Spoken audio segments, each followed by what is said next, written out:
Yeah. Welcome, everyone. We are here at Greater New York, 520 West 49th Street, Hell's Kitchen, and we're doing our We Were There session number 5. Tonight, we're going to celebrate our operations management team, and you'll hear a little bit more about what the panelists do and who they are from our response manager, Mr. Doran. Here he is. Thank you. Thank you, Wiki. Thank you all for being here. So tonight for the 5th installment of the We Were There, we're going to be focusing on operations and crisis management. Columbia University defines operations management as the design and management of the processes that transform inputs into finished goods or services. The Cambridge Dictionary defines crisis management as the actions that are taken to deal with an emergency or a difficult situation in an organized way. There are varying definitions of both terms. And even when we were creating this panel, we found ourselves asking, but what exactly do these entail? To help us answer this question, we have assembled a team of Red Cross leaders who, like the title of this series, have been able to say that they were there for some of the most notable disasters within recent history. They've held management roles in both blue sky and gray sky operations and natural disasters, including but not limited to mass casualty incidents, natural disasters, man-made disasters, and capacity building. Disasters, specifically natural disasters, are statistically on the rise. The American Red Cross is transitioning to a period called continuous response. As we respond to disasters in a higher frequency, some similar to what we've seen before, and others that bring large new challenges and circumstances, it's imperative to have the right people in the positions of leadership that can guide our dedicated and paid volunteer staff. During this panel, you'll hear their thoughts on what makes a good manager during a disaster and specific examples from their experiences as a leader during both local and national operations. So without further ado, to introduce our panelists, tonight we have Joe Speccarelli, the Program Director for Home Fire and Preparedness, Ryan Gerber, the Senior Disaster Programs Manager for Long Island and Metro New York, Phil Kogan, the Disaster Action Team Supervisor, volunteer partner to the Deputy Regional Disaster Officer, as well as a former Deputy Director of Public Affairs, the Federal Emergency Management Agency, and Kathy Caton, a former Regional Director of Disaster Workforce Engagement. This panel will be moderated by John Cascone, who's the Deputy Regional Disaster Programs Officer for Greater New York. Without further ado, John. Thank you, Doran, and thank you everybody for being here tonight, and thank you to our panelists. So we have a lot of great experience here in the room. I think I'll just kick it off with talking to Kathy to tell us a little bit about your first deployment that you had, and how you felt like you had good ideas to help you improve the response that you were on, and what was that idea that helped that, to help move it along. I don't know if I can't hear you. Okay. So my very first deployment was Hurricane Isaac in Louisiana in 2012. I was with Red Cross for 3 months. Did not have previous Red Cross experience. So it was a real eye-opener for me completely. Hit the ground running as supply pre-storm. I was telling somebody about it earlier, how I was a deer in headlights. I didn't even understand what gapping was at the time. And I had gotten I was in supply and I was given a requisition to go to an auto parts store and pick up things. And there on that requisition was spoodles. I didn't know what a spoodle was. I was in the auto parts store. So I went to the auto parts store and said, "Do you have spoodles?" And they said, "I don't know what they are." So the woman in charge of the crew came to me about 3 days later and said, "I still don't have the spoodles." I said, "Well, I went to the auto parts store. They don't know what they are." So just for clarification, a spoodle is a type of a ladle that's on in an ERV, for anybody who doesn't know what that was. And it had nothing to do with auto parts, but I didn't know. So if you're in a logistics class and you're often told to make sure you have like things on a requisition, that's one reason why, because those didn't belong together. So I was really surprised over that. But there was so much that I learned on that disaster.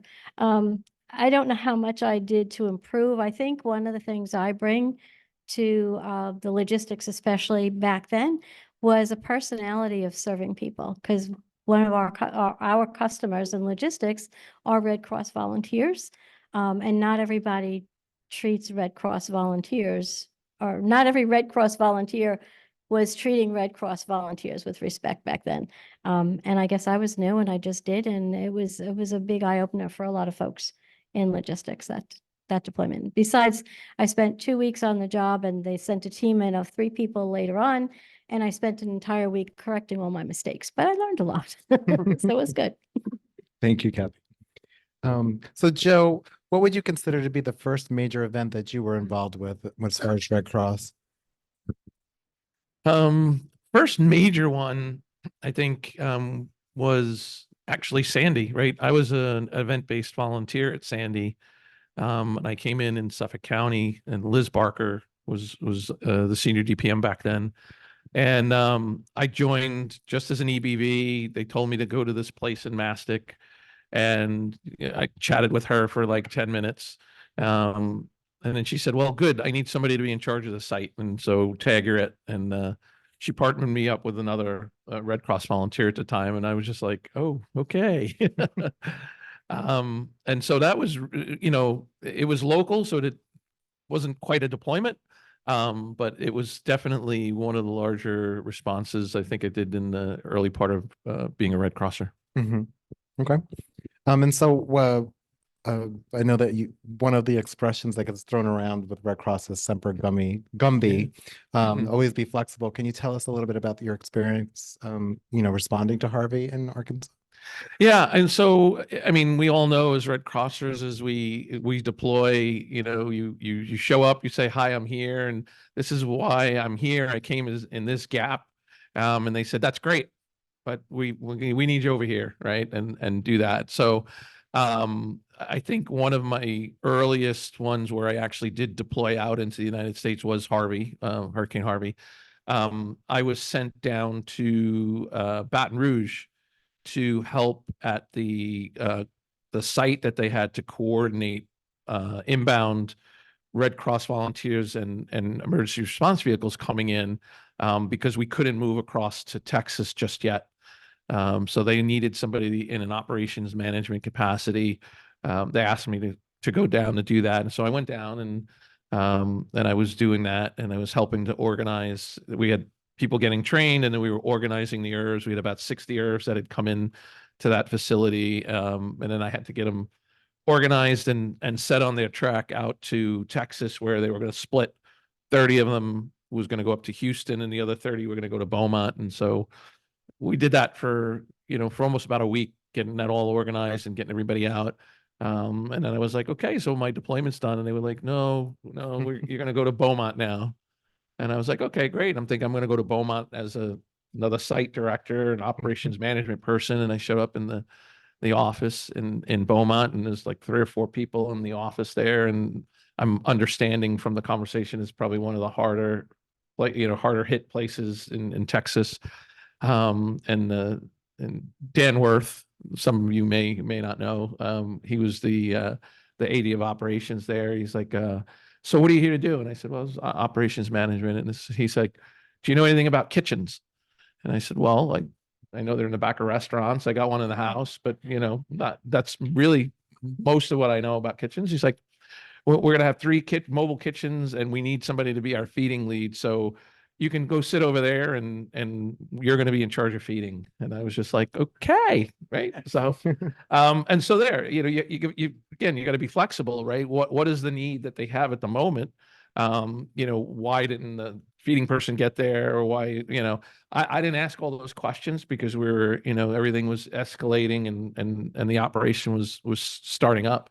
But so I jumped in and, jumped online, made a couple of phone calls to some friends, who were feeding experts, to ask them a couple of questions about what do I need to do to run 3 quick kitchens with, 20,000 meals coming off the line each day, because I've never done this before. So it was great to be flexible, and you really, you learn some new skills, pushes you outside your comfort zone a little bit, but it was all good in the end. That's awesome. Thank you. So Phil, coming from an external agency outside the Red Cross, in most of your leadership roles, why don't you tell us a little bit about what you did there, and then, your first big disaster that you worked on? And Okay, well, I started as an on-call employee for predecessor agency to FEMA, the Federal Disaster Assistance Administration. That's how old I am. And I actually worked my way through graduate school working on disasters for that agency, and eventually transitioned to a full-time job in the regional office in Seattle. So I had the Pacific Northwest, Alaska, Oregon, Idaho, and Washington, small territory. And the largest disaster that I worked on while I was in the region before I went to headquarters was Mount St. Helens. And talking about flexible, in FEMA, you have a FEMA flexible saying that you must always be flexible. I need to back up just a little bit in terms of learning about learning lessons and applying them and working with state and local governments. Remember, whether you're Red Cross or whether you're FEMA, when you come to a disaster site, state and local government's already there. And when we leave, state and local government is still there. So one of the sensitivities we identified was that we always make sure that state and local government is fully involved, is part of the decision-making process, and that they know that we know that they're there and have to answer to the voters or to the local community when that operation is completed. So Mount St. Helens was a unique experience for a lot of reasons. It had followed 3 Mile Island, the near disaster of 3 Mile Island. And the Kemeny Commission was appointed to look at the lessons learned from 3 Mile Island. In the area of emergency public information, the Kemeny Commission said, almost a direct quote, the public interest couldn't be served because emergency public information didn't work. That was because you had state government, local government, federal government, all talking simultaneously without coordination. So at Mount St. Helens, we tested a system that we had come up with called the Joint Information Center, where state, local government, federal government co-located, and we didn't go out and talk to the press until we had all talked to each other about what we were going to say and make sure that we were giving credit where credit was due and that the right information was being provided. To sell that to state and local governments, we developed a Rube Goldberg cartoon that had spools of yarn going through this Rube Goldberg contraption, creating a plaid design where you could still identify the individual colors that went into that product, signifying that even if you're participating in a coordinated effort, you can still identify where the information came from, whether it was state, local, or federal.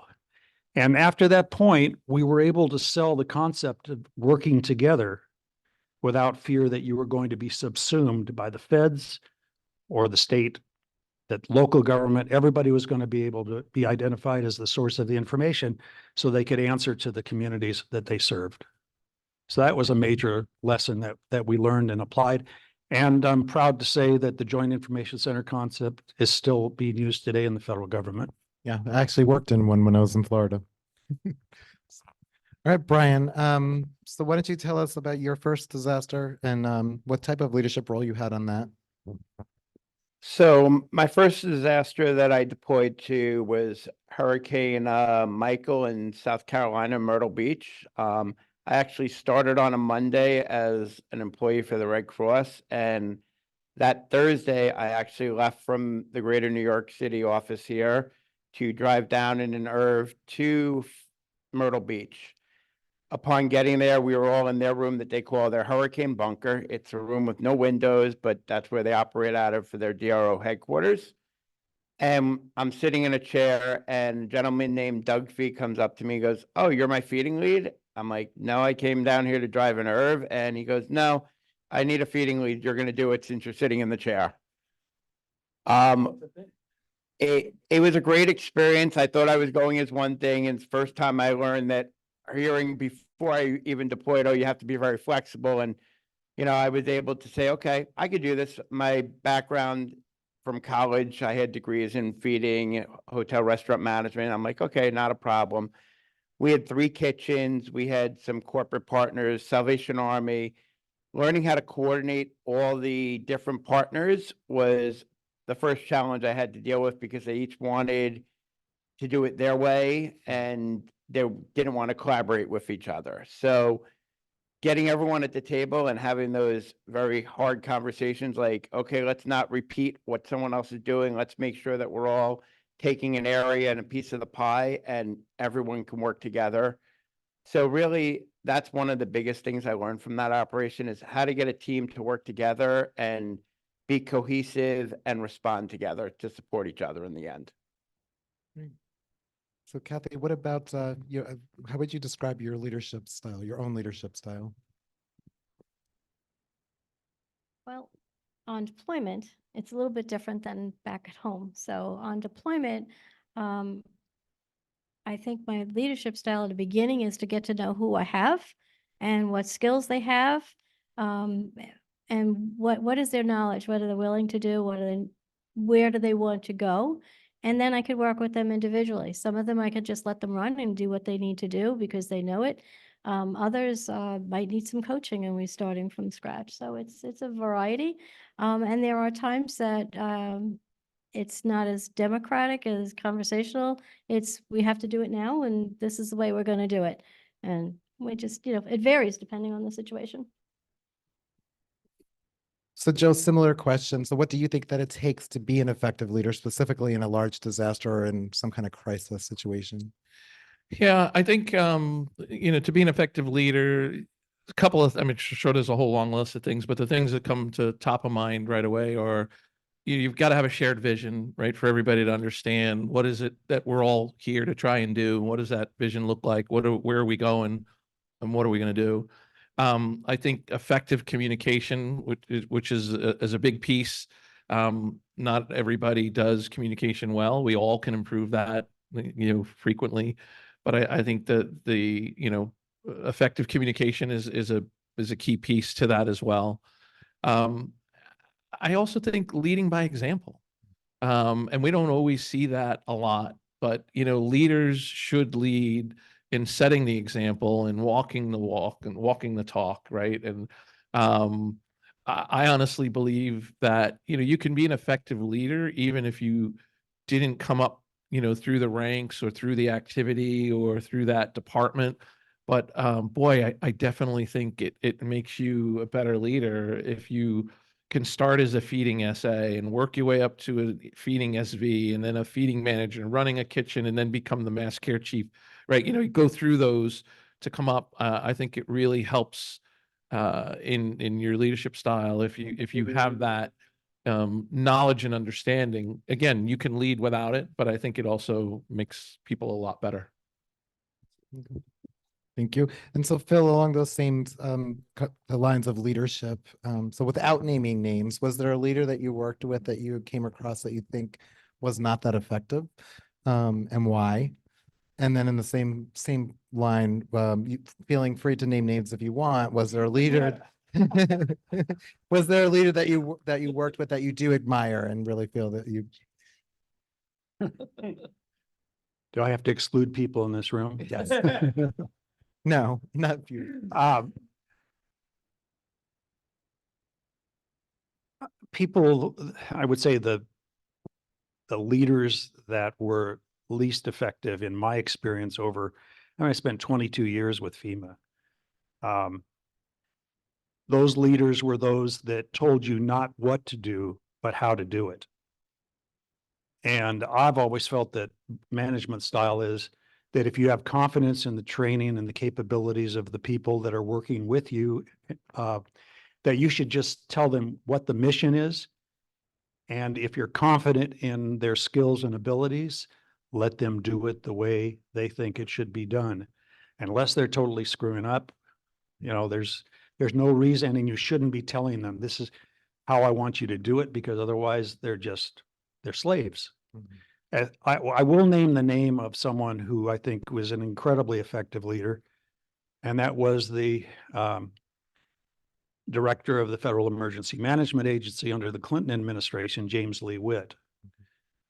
James Lee had capable people working for him, and he had the confidence of President Clinton, who appointed him when he was Director of Emergency Services in Arkansas, and then appointed him to be the Director of FEMA. And James Lee, surprising many people, had only a high school education, never went to college. But we used to say about James Lee that he had a PhD in common sense and people skills. And if you are that skilled in dealing with people, and if you have common sense, and also a belief that there were no Republican or Democrat disasters, there were only disasters that affected people equally. That's what he believed. And I remember, frankly, a disaster here in New York State where Governor Pataki had a disaster that he received a disaster declaration from the president. And James Lee told the staff when we assembled in the operations center in New York, if I hear anybody deny any assistance to the state of New York because there's a Republican governor, you'll be fired immediately. So he was a great leader, and he made it possible for us to do our jobs as innovatively as we could. Thank you, Phil. So one of the things about being a leader is implementing change. So Brian, if you can tell us a little bit of how you may have gone about making a change that you knew was important when you were working on an operation. What was that change, and did you see that impact of that change immediately? So thinking back to different operations, I would say probably one of the ones that was most challenging was Arkansas. I was down there for the tornadoes. It was about a year and a half ago now. And in Arkansas, there is still a very big racial divide. And we had to figure out how to work with everybody and make sure our services were seen as equal, which is what we are as the Red Cross. We're neutral. We don't get involved in politics. We don't care who you are. We're going to help you the help you need. But the politicians were giving us, well, we want you here, we want you there. And we knew from doing research and understanding the communities that certain communities wouldn't go into other communities. So one of the things that we had to do was sit there and say, okay, how do we service everyone equally? And we ended up having to divide and conquer. So instead of opening up one multi-agency resource center in a neighborhood and saying, okay, everyone from 20 miles around is going to come, we ended up opening up 4 different ones. And they were smaller, but it serviced the community better. So we were able to see our numbers much quicker getting into the community and getting the services that the community needed to them quicker by doing that and making that change to our normal footprint. Thank you. Kathy, along those same lines, have you ever had an idea that you knew was good, but you faced opposition from your higher ups? And if you did, how did you navigate that challenge? I can say for Hurricane Harvey in Texas, I was sent, I did one project, then I was sent into Houston to do another one. And we were working on trying to make our warehouse more efficient. And we were working with partners and things like that and coming up with a process. What we were doing was we were making cleanup kits. We didn't have enough, there was not enough in our stores to be able to give everybody a cleanup kit. So we were building them and we were coming up with a really great assembly line.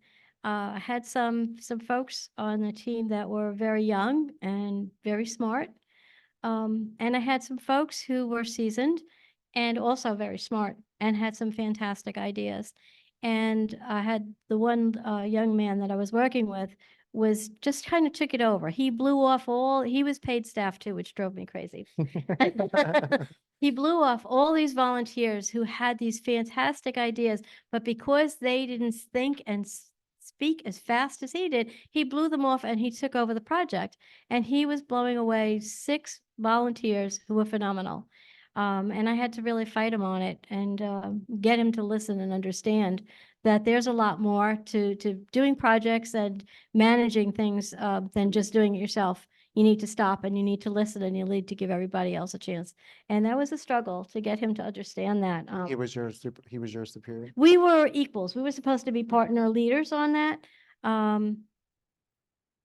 But it came out that, we were butting heads, but at the end, we were really very close. It really worked out well. He learned a lot. I learned a lot. We learned a lot from each other. So it was good. But it was tough in the beginning, especially with see all these volunteers that were downtrodden. It just wasn't right. Thanks, Kathy. This next question is going to be for both Joe and Phil, because I think I'm going to get two really good different answers from both of you. But tell us about how you approach making improvements to systems or processes on a job or on a disaster, including any systems that may have been around for a long time that you had to change. So start with I Joe. carry a first aid kit with a lot of Band-Aids. No, I mean, there is a process and a way to make changes to some of the processes and tools that we do have. And especially to your point, John, some of those that have been around a long time.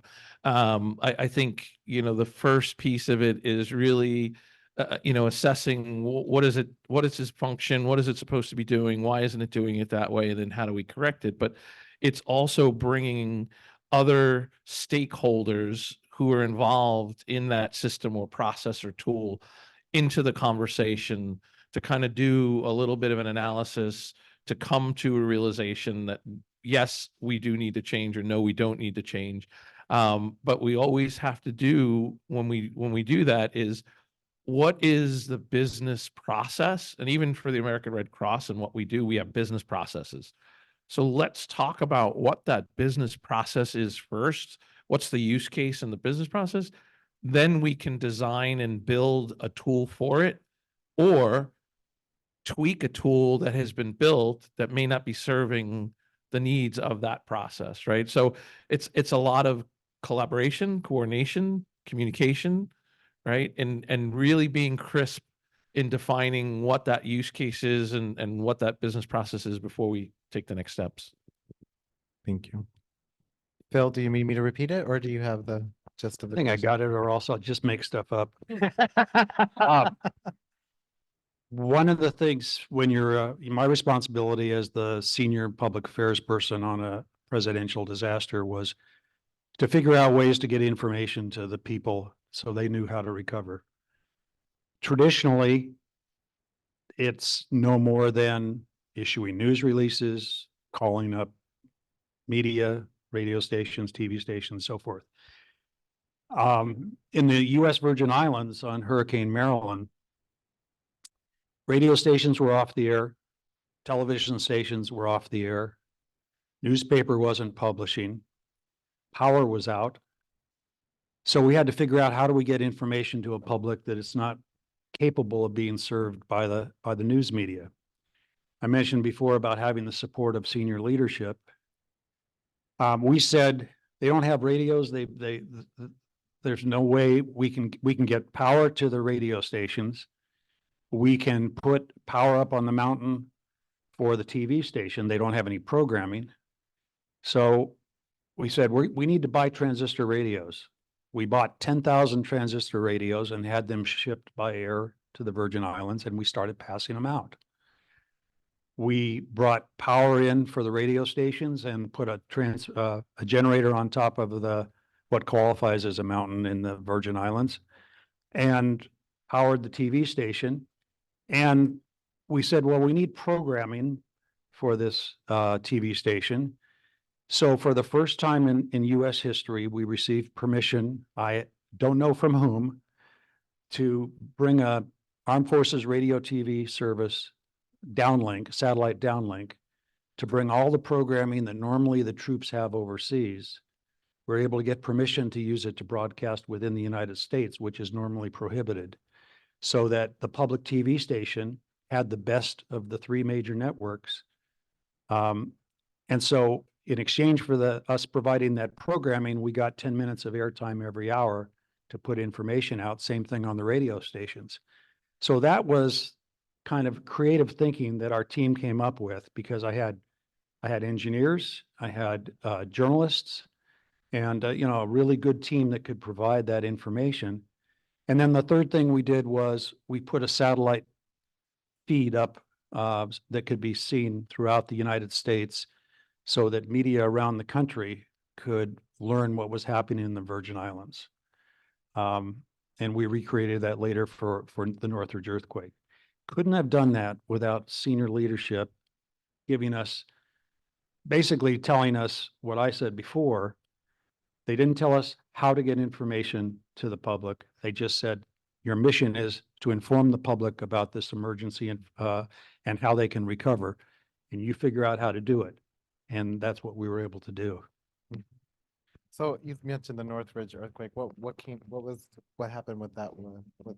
Northridge earthquake, here we're in one of the largest TV markets in the United States, lots of TV stations on the air, but no way to effectively reach them with information that was changing all the time. So we actually created a satellite television network called the Recovery Channel. And we broadcast 24 hours a day with information, again, available throughout the United States, but we were focusing on Southern California to put information out that was unfiltered. So we had many cable systems that were carrying us unedited. Of course, the broadcasters would take what they wanted and edit the way they wanted to use it. But we did that for several months after the earthquake. And again, we couldn't have done it without the support of senior management to allow us to do it and giving us the tools and the permission to do it. Thank you. All right, so Brian, you were involved in a lot of what we call blue sky responses on day to day for your chapters, Metro New York North and Long Island. So what do you think of the main difference between opening up a shelter and running an operation in your chapters for flooding or for fires versus doing it on a larger scale disaster? So I think there's a lot of differences. When you're local and you're responding to a local disaster, the difference is that at the end of the day, yeah, you're going home, but you have all those family or personal life commitments that are still going on. When you're deployed to a disaster, your focus is 100% on that disaster because you're living, breathing, eating it 12, 14, 16 hours a day.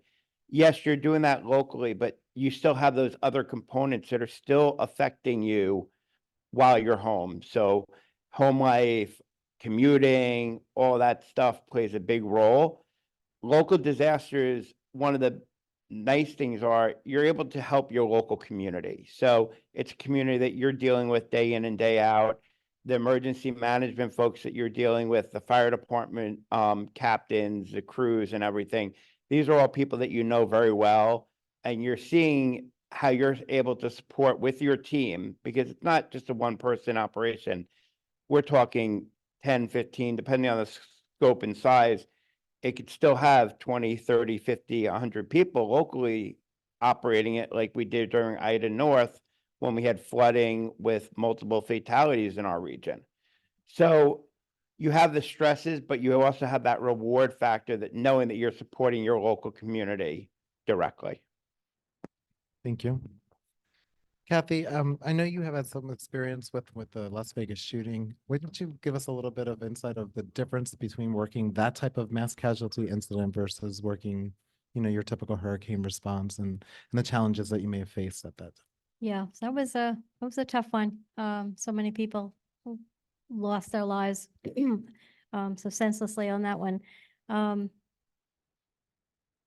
It was different in that you're not seeing the disaster itself. You're not seeing the clients the same way as you do when they've lost their home. It's a lot different when family members have lost their lives, or the folks that survived it were still trying to collect their gear and things like that. Was just it's hard to put it into words how different it was. It was much more stressful.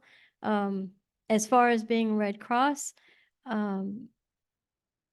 everybody was wonderful to see, thrilled to see Red Cross there. I mean, they are on other disasters as well, but this was just a whole different feel when you would be out of the headquarters and out on the streets. There were just memorials everywhere and just crowds of people with prayer services, and it was just such a a sad city at the time that we were there. I don't know what else to explain. You know, other disasters, everybody gets to work and tries to help. This was just a general sadness. It was definitely different. So yeah. And your role there was? I was AD of logistics at the time. So and to try and make things as least stressful for the folks at the headquarters was a very important piece. Making sure that everybody had a place to stay and things like that. That was actually an easy one. The hotels in Vegas, everybody gave us rooms. So the housing was the easiest I've ever been on, was on that deployment. But Okay. making the headquarters open and easy for everybody and logistics easy was important. So Joe, I know you had some experience working wildfires, which again, that's a totally different response as well, right? So talk to us about how it was to lead operations. And I know you were in I think the California Gold Country. Yeah. So I deployed out to the California wildfires 3 times, actually, 3 different times. I was accused of trying to get a lot of frequent flyer miles, doing the West Coast trip all the time. But you know, wildfires are very unique. Every disaster is different. You hear that as a Red Crosser all the time. You can go to 2 hurricanes, you know, 2 Category 5 hurricanes, and each of those disasters is going to be totally different. And that's the same with wildfires. I mean, they are in essence no notice events, right? You've got fires burning, they're away from homes, you know, they're in the forest, they're not near a city or a town. And suddenly with a quick wind, you know, wind shift, all of a sudden you've got a town that's now getting, you know, lit up and people evacuating. And, you know, like a hurricane, we have our 120-hour, 160-hour timeline that we can start to plan all the things that we need to do. But when you get a call at 2 a.m. that says, hey, listen, I need shelter for 12,000 people coming out of this town and heading in your direction, it's a whole different dynamic. So it's challenging to stay in front. You know, we talk about staying in front of the job, right? Don't get behind the job. We try and anticipate and predict and plan for what we think might happen and be ready for that if it does. And on a wildfire, it's pretty hard to stay in front. You can do it, but it's hard to stay in front of that. But then there's also, you know, you're talking about, Kathy, with the mass casualty event. There's a gravity to those disasters. So yes, every disaster, people lose their homes, you know, sometimes people lose their lives, yes. But you know, when you experience these mass casualty disasters, there's a little bit more that goes into it, and how, you know, how just severe it was, right? And how grave that was. And it does put more on you in operations to want to be able to make sure that you can help those people in the ways that you can help them, whether it's, you know, getting the right DMH or spiritual care people in, or, you know, or any of those pieces that we bring. It does put more on you to elevate your game, take it to the next level, knowing that that these mass casualties have a lot more impact on people, right, and on people's lives than some of the others that don't necessarily have the fatalities associated with them. Thank you. All right, so let's see, Phil, as a communicator with FEMA, a lot of your work with both FEMA and the Red Cross has been around blue sky operations. How do you stay focused on the longer term projects without getting sidetracked by the urgency of gray sky disasters? You don't. I mean, one of the things that at FEMA was that the same people who were planners were also responders. And so when you took your workforce out to the scene of a major disaster, you know, because presidential disaster declarations are the larger events. And a continual problem at FEMA was you couldn't take those people out of the planning for the next disaster, whether it be radiological or hurricane. You take those planners out to do a response and they drop what they're doing. Mhm. And I don't know that resources have gotten any better there, but you know, it's the same problem, I think, at the Red Cross, that you've got people who are working on planning for an incident, and they disappear to actually respond and do what the Red Cross does so well. So it is a problem. I don't know that there are very many emergency management organizations that can afford to maintain planning staff or training staff during times of major responses. Right. And that includes us. That includes us. Yep. So, so when you responded to the Teton Dam in Idaho, did you feel like you were ready to step into that role? No. I mean, who plans for a dam breaking? Mhm. And this was early on in my career with FEMA.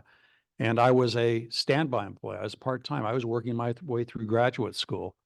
And, I learned a lot about dealing with local government because Idaho is a very independent state, kind of like Texas. And so, no, I wasn't prepared. As Joe said, one hurricane is not the same as another hurricane. No natural disaster or no man-made disaster can be compared to another one because the components of what they represent are so different, whether it's the demographics of the communities, the resources that are available, the severity of the incident. There are so many variables that the true mark of a good responder is, as we've said before, flexibility, but also realizing that you have an emergency plan. Emergency plans, in my mind, are designed to create not a roadmap for how you'll respond to every emergency, but for creating the capability to respond and adapt. Any good emergency plan is going to create capabilities for response, not specify how you will respond A, B, C, D, E. And I think, you see that in law enforcement, you see it in the fire service, that training creates capabilities. And if you have created capabilities among the workforce, the response force, then they are able to adapt. So. All right. So Brian, tell us about, something similar in those lines of where you had to apply, capabilities that you learned to help you with leading a disaster operation, or as the AD of Ops in one of those larger disasters that you were. So it was actually back during Florence. I was deployed first to South Carolina, and then because the storm shifted, as we all know, it sort of hung out in North Carolina, dropped a ton of rain. South Carolina didn't get anything. We were all moved up north into North Carolina, and I went in there. They were having issues with their kitchen operations. So I was moved up to go into the kitchens, figure out what the issues and challenges were, and how can we streamline it to better support the clients and get meals out to where they were needed. One of the certain things that we learned was we weren't getting the food in quick enough from our vendors. So we had vendors that we were purchasing tractor trailers worth of food, but due to the road closures, due to just the sheer volume of traffic, we weren't able to get food in quick enough. So how did we pivot to be able to feed people? We ended up moving to producing non-perishable food boxes, and we were using them as a stopgap. So we would give out a non-perishable food box in a neighborhood, and that would give them enough food for each person in their house for 4 days. No, sorry, 3 days those were. But then what we would do is the next day we would come back with a hot meal. So we wouldn't have to hit those same neighborhoods every day with hot meals. We were using the food boxes as a stopgap and to help us expand our capacity so we can give hot meals to more people while we were trying to figure out our capacity issue with our vendors being able to get food in.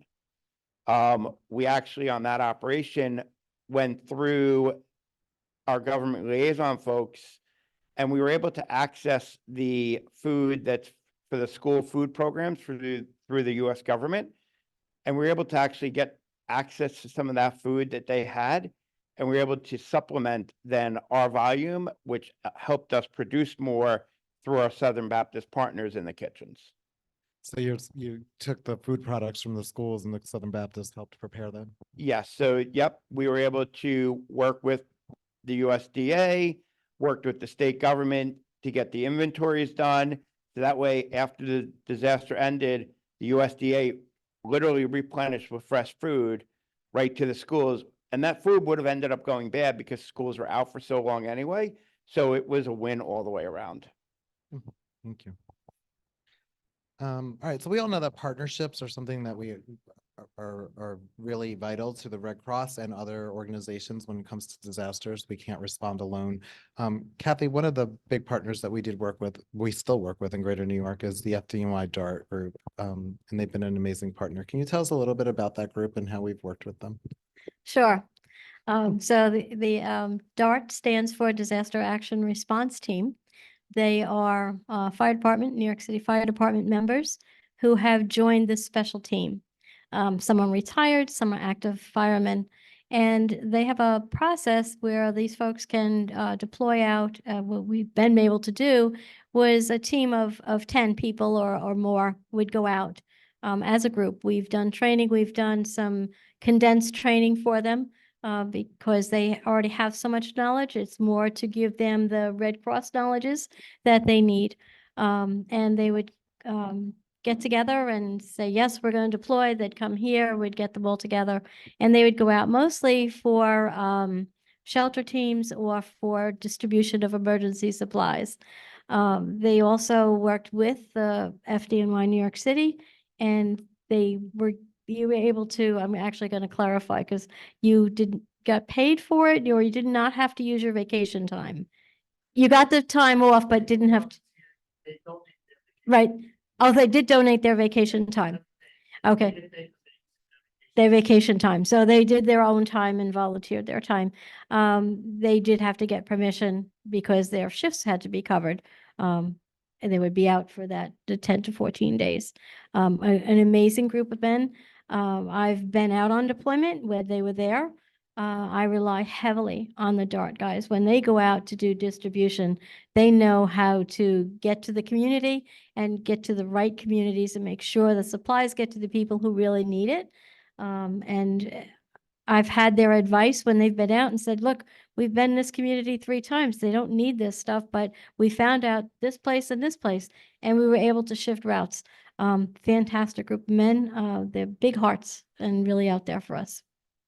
Thank you. And do you notice any differences or similarities between how they would respond versus how the normal Red Crossers would, or? We call them sometimes a little bit cowboys. They know how to get the job done. It may not always exactly follow our protocols, but they get the work done. And that's where we're all there. They all have big hearts. We have big hearts.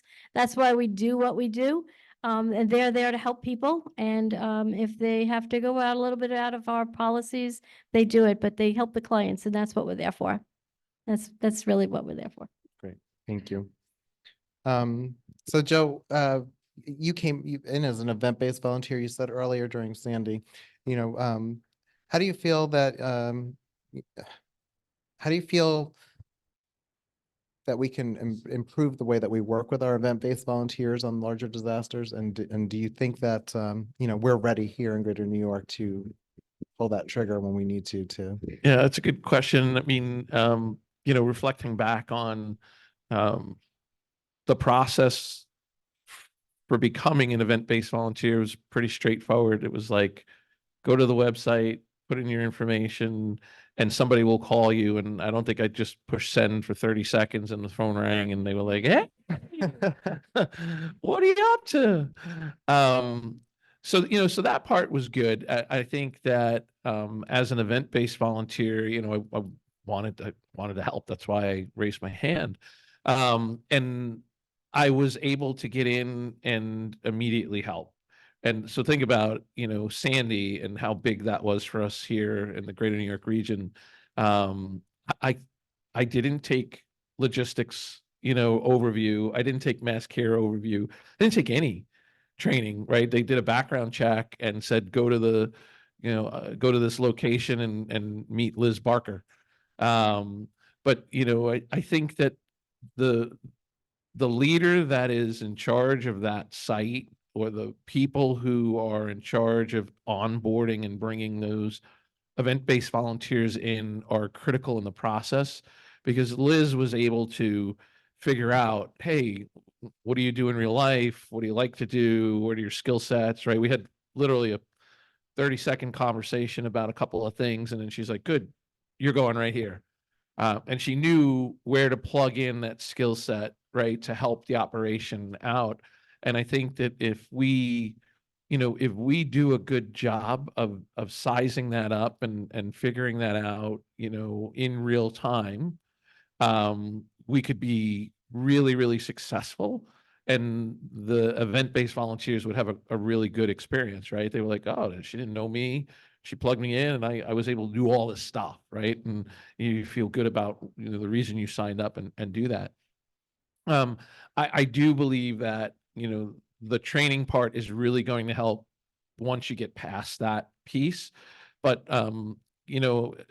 being, AD of ops on many of the operations and the national deployments, we use event-based volunteers a lot, and they are so critical to that operation. They know the local environment, they know who's who, they know the places, they know the secret places, right? Oh, go behind this manufacturing plant, and there's a whole bunch of people who are going to need your help, right? And we're able to uncover pockets of need that we never knew about, because of those local people. So I believe they're critical. I think that we should all look at whatever role we're in when we're deploying, whatever leadership area we're going to be in, think about how we can use them and be creative about it, right? I've seen event-based volunteers come in and be like, oh, I just need you to reformat the spreadsheet and, help me a little bit with Excel. And they're happy to help, right? That's why they're there. But are they really being used in the way that we can use them, and tap that knowledge and experience and apply it to what we're doing to make their own community better? So I think we've got more progress to make in that area, John. To answer your question, is a little long-winded. No. I think that we're not ready here.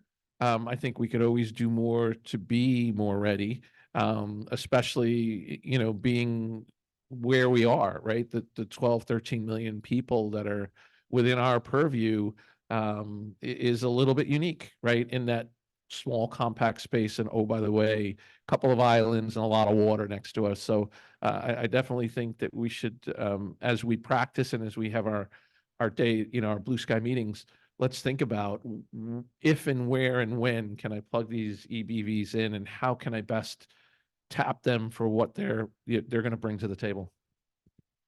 Great, thank you. So Phil, I know you have a ton of experience with various different large-scale disasters over the years. I have a note here about Hurricane Marilyn. What did you learn during Hurricane Marilyn that you can share with us? The same lesson that was applied by the teams in almost every disaster that I worked. I worked about 120 presidential disasters in my career, and it was all about adaptation and innovation. That, again, if you've got done training that creates capabilities, then the challenge is to adapt those capabilities that exist in the workforce, adapt them to the circumstances that you're facing. Hurricane Marilyn was an example of that. Our team was actually on the first plane that landed on St. Thomas in the Virgin Islands for Hurricane Marilyn. I mean, literally the first plane, a C-130. We were carrying a couple of satellite dishes, satellite phones.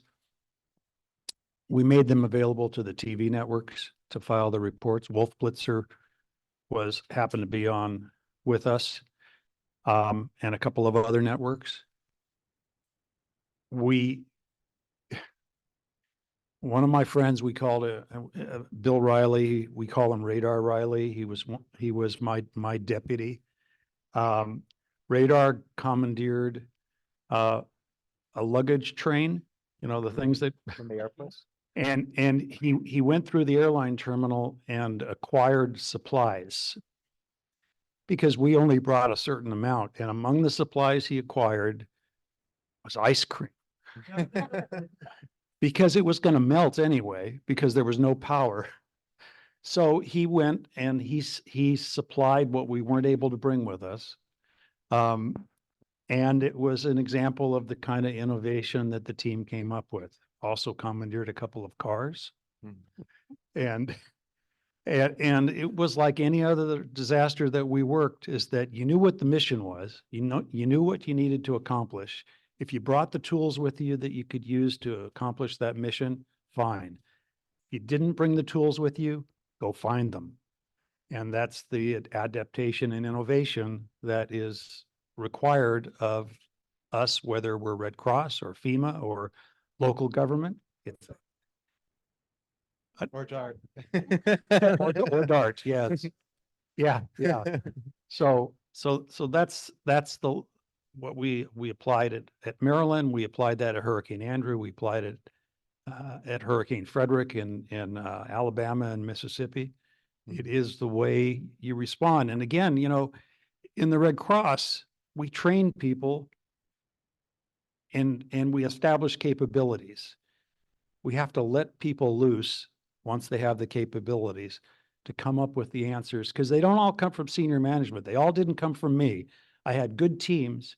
And if you listen to the people, whether you're in a management role or not, if you listen to the people that you're working with, they will come up with answers that you can't come up with. And that's, I think, the secret of good operations management is, don't think that you have all the answers. Rely on the teams that are working with you to come up with them too. Thank you. We're at what, I'm sorry, with time? Okay. So Brian, around the same lines, tell us a little bit about how you improvised or to come up with strategies to ensure that you were able to accomplish what you needed. So I think number one, I think we've said it already, and I think Joe has said it, is being semper gumby, being flexible at all times. One of the things I've learned is you've been on one disaster, you've been on one disaster. Everyone keeps saying it, and it's so true. There are no disasters that are the same. A hurricane in Louisiana, I was down there for Maria, and then they got hit with Delta that same year. Two totally different name storms, two totally different parts of the state getting affected. But we're already dealing with one hurricane, and we also had COVID on top of it. We had other variables that we were dealing with. So affecting change during that one, we were out there, we were all in masks, we were in a DRO headquarters, but it wasn't your typical headquarters. It wasn't everyone in one room. You had one person sitting in one room, one person sitting in another room, and you had people that were virtual, and taking everyone's input and understanding where everyone was coming from, and understanding and making sure we were connecting with the virtual people and the people that were on the ground was a challenge. So to affect that change, we came up with using Teams, right? Teams has become part of our everyday life now, but back when we first started using Teams during COVID, a lot of people didn't understand it. How do we use it? What are we going to use it for? And during Hurricane Maria and Delta, which were the two that I was down there for almost, I think it was almost 8 weeks in Louisiana for those storms, we really learned how to use Teams and the capabilities of the system and how to connect both the people that were live in person with the people that were virtual, using Teams site, using watch floors. And before that, if you would have said to me, what's a watch floor? I would have looked at you like, I have no clue. And now we talk about watch floors like we've been using them for 100 years. So affecting the change in that operation was being able to take the technology, being able to harness the people's abilities that understood it and having them explain it to us that didn't understand it. I was out there as the AD of Ops for part of it, and it really was a challenge because I wasn't used to using this technology. I was used to having everyone in a room, everyone around the table together. So letting people explain to me and knowing that I wasn't the strongest person in the room, and that's fine. But knowing who to go to and bring them at the right points to the table to help the team be more successful is really critical. Thank you. So we want to open this up for questions from the audience. All right. So does anybody from the audience have any questions for our panelists that they'd like answered? Go ahead, Donna. Hi, everyone. Thank you for being here again. So we've heard about a lot of your past experiences and you have a lot of insight. I was wondering, looking forward, amongst all spectrums, we have an election year, we have a climate crisis is increasing. There's a lot of things that we're dealing with now, state of continuous response.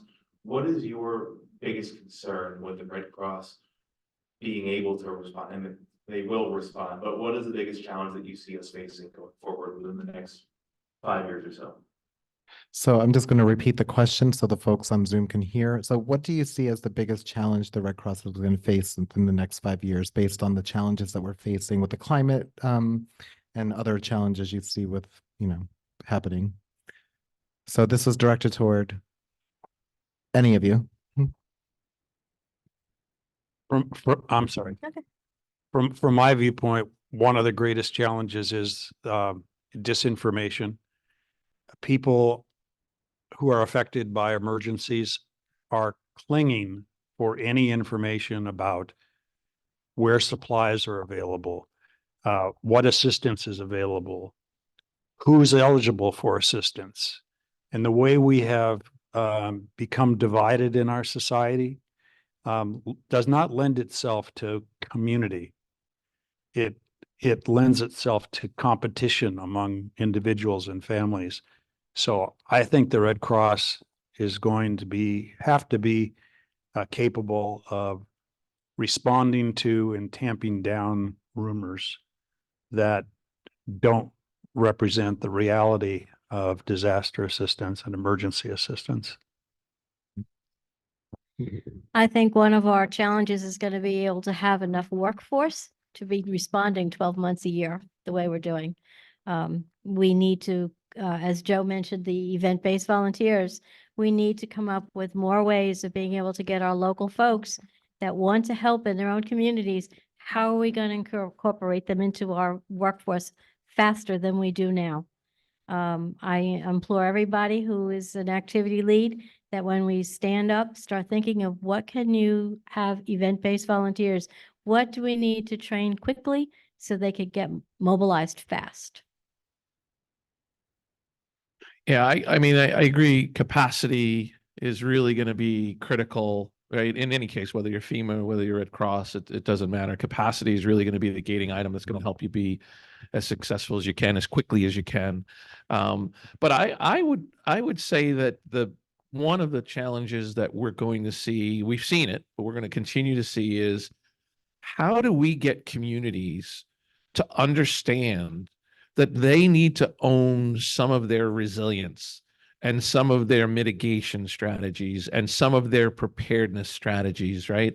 And being in this world, that I've been here with the Red Cross almost 10 years now, it feels like we go into these communities and it's like they're just waiting for somebody to come to help them. And yes, that's what we're here to do, right? That's what FEMA's doing. That's what we're doing. But at the end of the day, you've got to take some steps to be better prepared for that. And I think one of the key things for us is if we can get to those communities, and I know we've got some programs already, community adaptation programs and things like that. But the more that we can get communities to understand that they need to be a part of that, just like we get residents leaving a shelter, that they have to be part of their recovery process, right? It's the same thing for a community, I think. Thank you. Okay, go ahead, Maria. Hey, everyone. So I know you guys are very flexible and sometimes you guys have specific roles and sometimes you just put it in a role, right? But is there a specific role that you guys say, this is my passion, this is what I enjoy doing the most out of all the activities and roles that you guys have done? So I'm just going to repeat the question again. So do you have a specific role that was your passion? Like many of you have served in different capacities with the Red Cross or in other organizations, but was there a role that was your passion? This is my role. This is it for me. I think for me, working my way through different activities, I really enjoy being client facing and supporting clients and being at that AD of ops where you can really affect change for the clients and help the team affect change in a speedy and quick amount of time really is the one role that I've embraced the most, because I feel the AD of ops really is probably one of the hardest roles on an operation, but it's also one of the most rewarding roles because it's directly dealing with the clients. Okay. Yeah, I would agree. I mean, Maria, to answer your question, I think that coming with my background, coming out of the corporate events world, right, and prior to coming to the Red Cross, we would run, 10,000 person conventions, 15 hotels, a big convention center. And as you're that event person standing there and 15 people are coming at you that the food didn't make it and the general session AV is down and there's a medical emergency in one of the breakout rooms and they're all standing in front of you just throwing that at you, right? That's very similar to what we experience, in an AD of ops role. And so for me, that came very naturally. And it's funny, I had a conversation with one of our former RDOs, Kelly McKinney, about it when we were in the discussion hiring me on, and I asked him, I said, well, what's your key area to go to hire people into the Red Cross? And he was like, well, emergency management, fire department, police department, right? He went down to the EMTs, paramedics. And I said, well, what about, the world of event management? And he's like, well, how is that relevant? Right. And then you start to walk through all of those transferable skills and all the things that happen and how that works. And he kind of just sat back and was like, oh yeah. Right. So I think that for me has been my passion, even though it's crazy. I'd say very quickly, I enjoy face-to-face client facing, but specifically, I enjoy any role where I feel like I'm making a positive difference. It doesn't make any difference what I'm doing, as long as that's the case. And you do. Kathy, did you have any? So unlike my fellow folks here, I don't enjoy client facing. I'm much happier in the background. Yeah, it's just the way it is. I have a very hard time working with clients, and I'm much happier working with Red Crossers. And still knowing that if we don't do our job in the background, the clients aren't getting served. The clients are still the priority, but just working through the organization a different route. All right. There was a question that came in through the chat from somebody named Dennis. Does the Red Cross have smart and safe systems rescue missions? I think that's what that says. Is that what that says? Okay. Does anybody have a response to that? Smart and safe systems rescue missions. I'm not sure exactly what that means, but. Okay. Yeah. So as far as rescue missions, I'm going to just say that no, we don't. But if there's a clarity that you want to put in the chat, we can try to get that clarified for you. But any additional questions from the audience? I have a question. What do you think about developing different types of mentoring programs, either through, I guess, the high school or college level, or through what we consider as mature adults? There's always opportunities for talking about this, and I'm wondering what you think about this. So the question is around, I'm just going to repeat for the folks online, around mentoring programs, for those at the, the school age or for adults. What do you guys feel about mentorship programs? That is a great question, and I think that we've come a long way in at the Red Cross in terms of mentoring, and training and development, personal professional development. We're doing more and more of that as people are interested in certain gaps. They're being paired with people who have got more expertise or have been out more times to be able to help guide them. There's some formal programs that we have that does that. The other reason being a big fan is that we have had some internships who have come in here, interns that have come through the internship programs, and I can point to several of them who have gotten a mentor to work with and have developed and actually have been indoctrinated into the AmeriCorps program for 1 or 2 cycles, and then actually went on to be in a role in emergency management, right? So those kinds of programs are helpful not only for the people who are coming in, but they're certainly helpful for those who are the mentors, right? To hear and understand and learn from the folks who are coming in, right? How can we make ourselves better, and how could we do things differently, and to get that different perspective. So I think it's a great question, Les. So I'll agree with Joe. I think mentoring is critical. And for us as an organization, we have come a long way, but there's still a lot more we can do.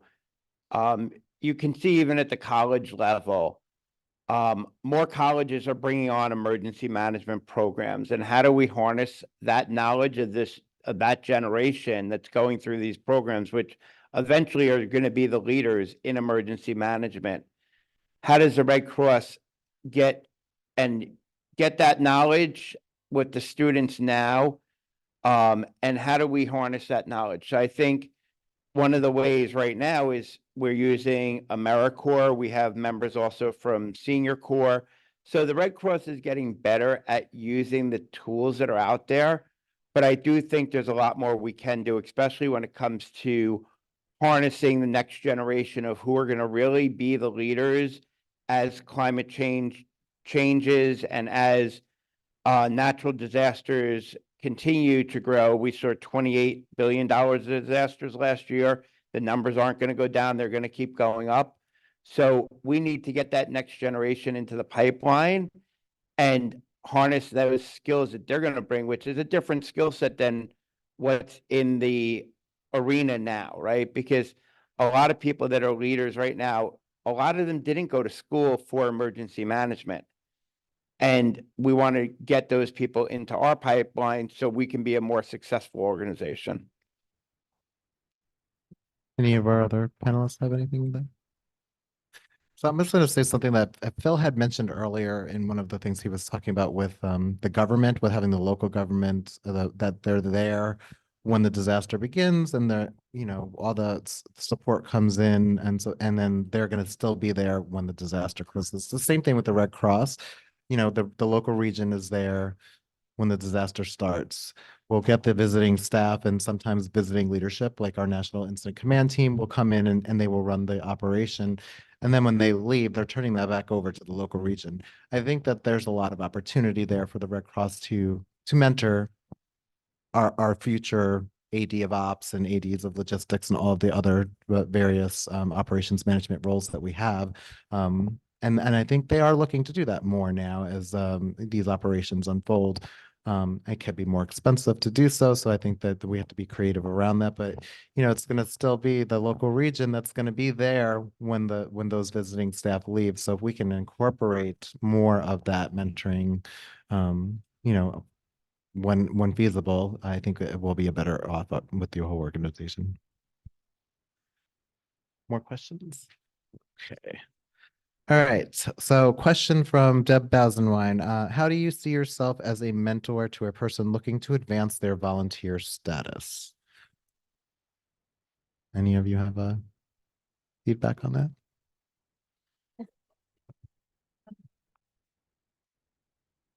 One of the things I can do is, having made many mistakes in my career and learned from them, hopefully, share the mistakes with people who are coming up so that they don't have to make them.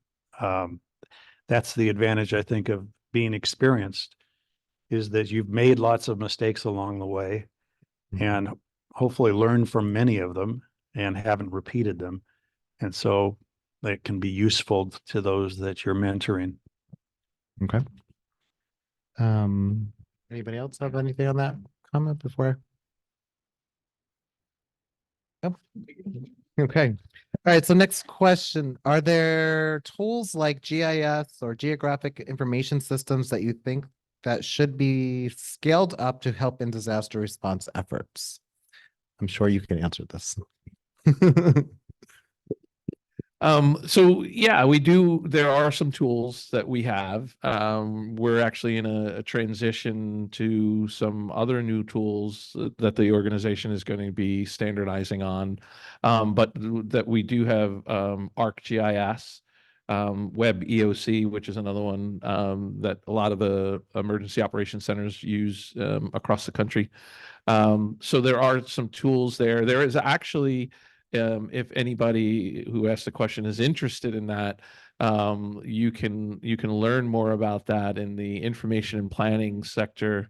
And if you want to reach out to somebody who is an information management and planning person here at the Red Cross, they can help guide you to some of the training and exercises and opportunities we have to learn more and see how those get deployed when we're actually in a operational state. Thank you, Joe.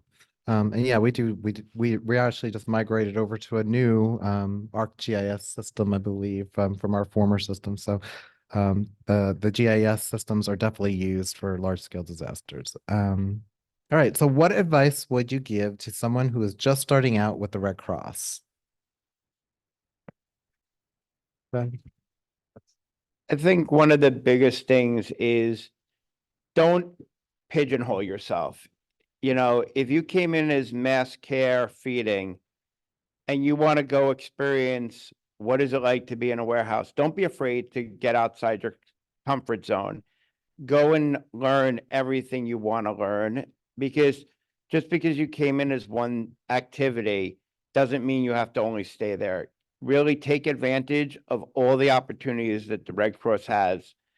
It's a great learning environment. It's a great way to enhance your personal skills, and to do that is going to make you more successful in no matter what you do in life. So getting outside that comfort zone would be one of the big things.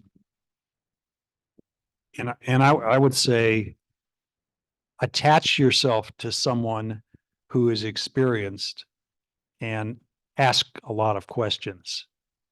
I think some new volunteers at the Red Cross feel alone, feel overwhelmed by the training, the acronyms, which is the same at FEMA. We have a director of acronym production, a DAP. But if we could do it right, if we had the resources, we would assign an experienced person.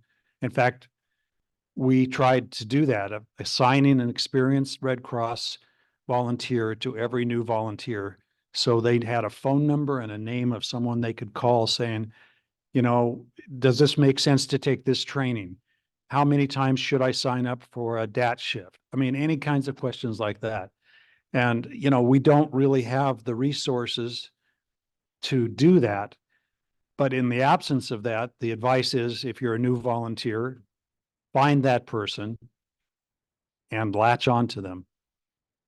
Thanks. And this kind of goes along those same lines. So how would you determine if a new volunteer is doing trainings or an AmeriCorps program with a different institution?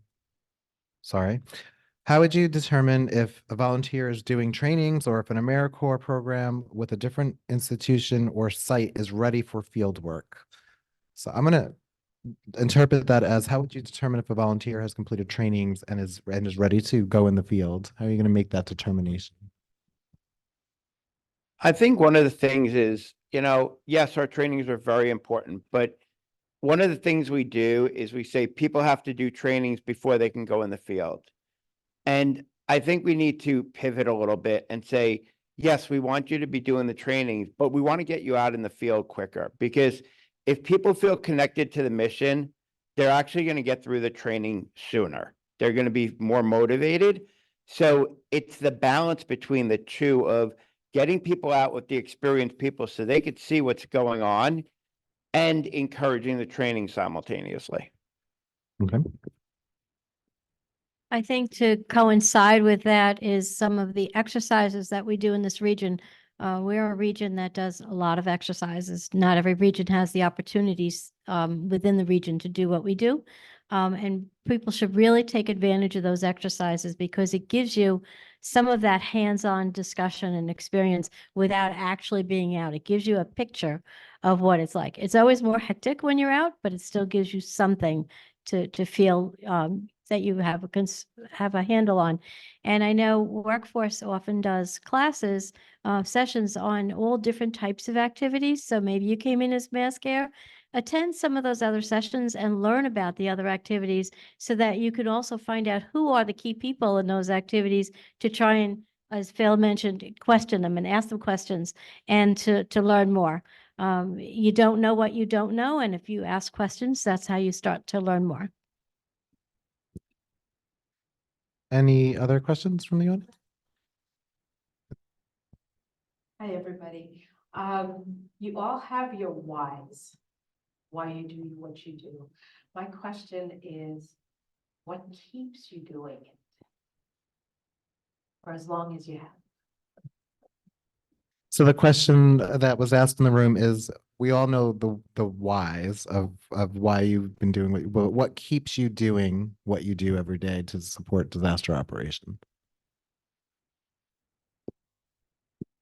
Well, I can tell you for me, every time we go on a response, every time we go to a disaster, that red vest is just that beacon of hope for that person, that family, those folks who just had the worst day of their life.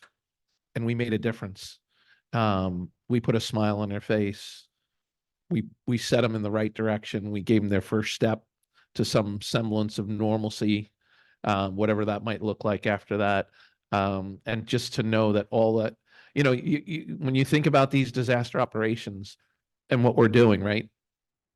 We're coming in within 24 hours. We're setting up a corporation of 1,500 people who never worked with each other before, right? And you've got logistics and HR and right supply and procurement and all those things, right, that a corporation has. You just started a corporation of 1,500 people in 24 hours. Just think about that, right? And they never, some of them probably worked together before, but some of them didn't. And what we're able to, the impact we're able to make on people's lives by doing that is just, right, is incredible. And so for me, that's what keeps you going. Thanks, Joe. For me, it's similar. The ability to, I feel very fortunate in my life, and the ability to pay back is important to me, as it is to, I think, most of us here. And also the ability to demonstrate to people who are going through really, really serious and tough times that the community cares for them, that individuals care for them. Something that has stuck with me in one of my early responses in the field, DAT responses, was for a minister and his family in Queens. And we gave them immediate assistance. We made sure they had a hotel to go to. And then he looked down at my badge and he saw volunteer. And he said, you don't get paid for this? And I said, no, I'm a volunteer. And he said, and you don't know who I am. You've never met me before. And I said, no, I've never met you. And he says, and you're helping me anyway, because there's nothing that I can do for you, but you're helping me. And that in that terrible time where he had just gone through a serious fire, the fact that people were there from his community to help him when he couldn't do anything for them was a positive in his life during a very negative time in his life. And that has stuck with me ever since that response. Thank you. Wiki, do we need to wrap it or do we have? Okay. So just a couple of quick comments from the chat that we have here. Not a question, but just a comment that this is a very informative and meaningful learning more about what it might be like to deploy, how to train and prepare and understand how to make a positive contribution. Your passion and service is infectious. Thank you for sharing your thoughts and experiences, and we look forward to volunteering with you again soon. And then another person states that the panelists are a very impressive group of experienced members of our leadership. This gives me a lot of confidence in disaster management ability. And then another says, this has been an excellent presentation. I have to go to another meeting, but thank you everyone and all of our panelists. And there is one other question I'm just going to throw out there. How can I strategically initiate and cultivate a network within humanitarian aid within the organization, particularly focusing on global outreach as well as community involvement to effectively contribute to humanitarian efforts?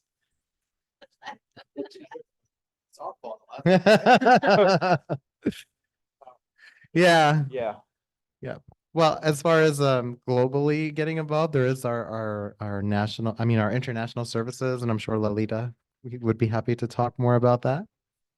But again, we are kind of on a time crunch, so I just want to say thank you again to all of you for joining us tonight for this panel, and thank you all of you for coming in tonight. Am I turning it over to you? I think I'm turning it back over. Okay. Am I introducing?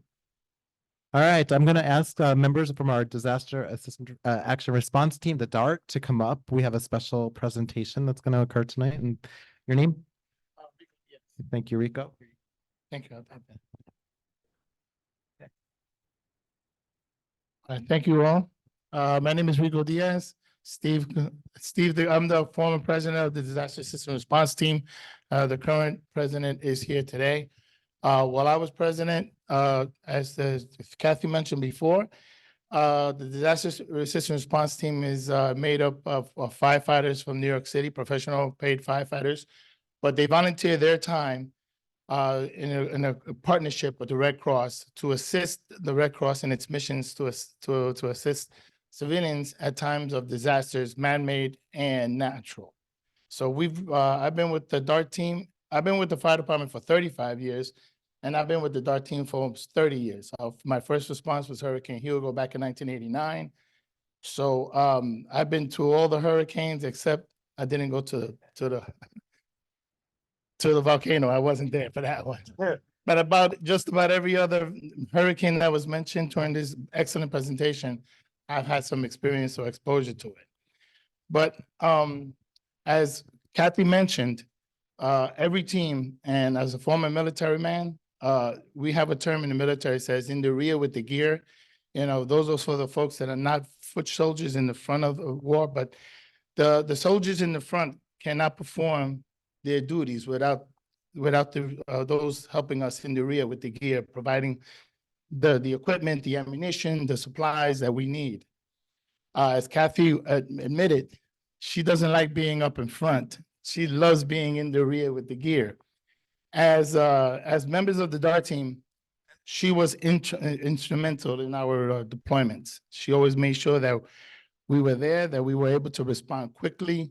There's a lot of work to be done to get guys off the charter or get off the job to show up here in 24 hours, grab their bug out bags, and be here within 24 hours so we could respond ahead of the incident and get to where we're needed. Firefighters bring a special selection of skills, disciplines, and training that's already course of the natural, and their ability to be public servants. So they're already, and firefighters are also used to working in adverse working conditions, because when the public needs help, we're there no matter what the conditions, whether it's a flood, fire, or whatever, we may be there. But we needed someone like Kathy to make that happen. So to thank Kathy for the work that she did with us, the Disaster Assistance Response Team would love to present this plaque. I can thank you for the service that she provided to us. In all the years that she was the regional director, she chose to move on, but I'm always happy to see her back here, still contributing. And I'm just, it was a great honor to work with her. And I'm glad to have met you and work under you. And like he said, you know, she gave us the ability to work outside the box. Sometimes we have to be innovative because the mission was what's important. So she called us cowboys, but she always said, okay, as long as the mission got done, I'll let you get away with it this time. And then we did it again. But it was the mission and the clients was what's important, and that's what she always allowed us to be, to think outside the box, but to get the mission done. And she always gave us that freedom to do that, and I appreciate that. Thank you. And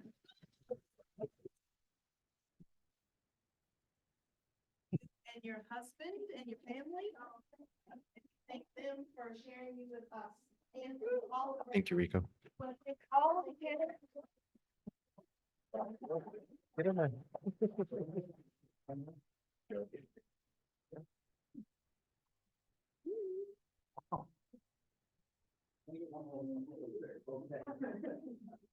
Thank you, family.